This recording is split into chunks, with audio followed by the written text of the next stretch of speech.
Bonjour, je m'appelle Titouan, je suis élève ingénieur à Centrale Supélec en double diplôme entre l'ESSEC Business School et Centrale Supélec, c'est-à-dire que je suis les deux cursus en parallèle. J'ai choisi ce double diplôme parce que je suis assez intéressé par les questions environnementales et j'aimerais me diriger dans quelques années vers l'économie de l'environnement. Du coup, je récupère la partie économique, management, financière à l'ESSEC et l'aspect scientifique, technique et environnemental à Centrale Supélec. Je suis ici parce que j'ai eu l'occasion en début juin d'assister aux intersessions de la COP, c'est-à-dire aux grosses réunions de travail des négociateurs internationaux qui se réunissent pour réfléchir aux futurs accords qui seront éventuellement signés lors de la prochaine COP, la COP 29, qui aura lieu à Bakou en Azerbaïdjan à la fin de l'année.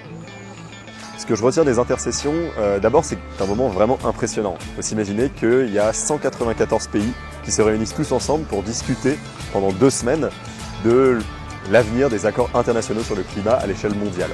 C'est vraiment très impressionnant, c'est l'occasion de rencontrer plein de gens. C'est une expérience qui est extrêmement enrichissante.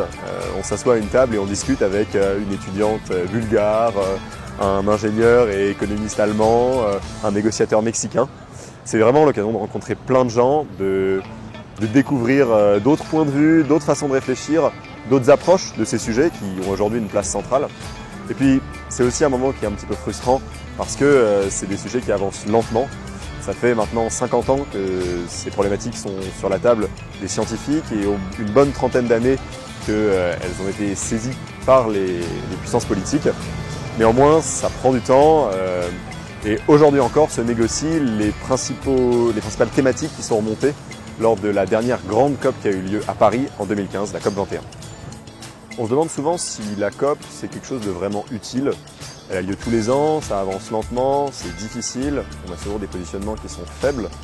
Mais pour moi, c'est un sujet qui reste, c'est un événement qui reste très important parce que c'est l'occasion de pouvoir avancer collectivement sur des problématiques qu'on ne réussira jamais à résoudre seul. Certains pays ont une part énorme de responsabilité et d'autres beaucoup moins. Mais l'enjeu, c'est justement que chacun réussisse à convaincre l'autre de progresser sur ces problématiques. Parce que le réchauffement climatique, c'est un problème pour tous, qu'on émette peu ou beaucoup, on sera touché à l'avenir et on l'est déjà aujourd'hui. Donc pouvoir dialoguer sur ces enjeux globaux, c'est une nécessité et c'est ce que la COP a réussi à faire jusqu'ici. À défaut d'avoir des accords, c'est quelque chose de très difficile, à défaut de réussir à aller jusqu'au bout des accords, elle permet au moins d'ouvrir un espace de discussion qui à mon sens est essentiel.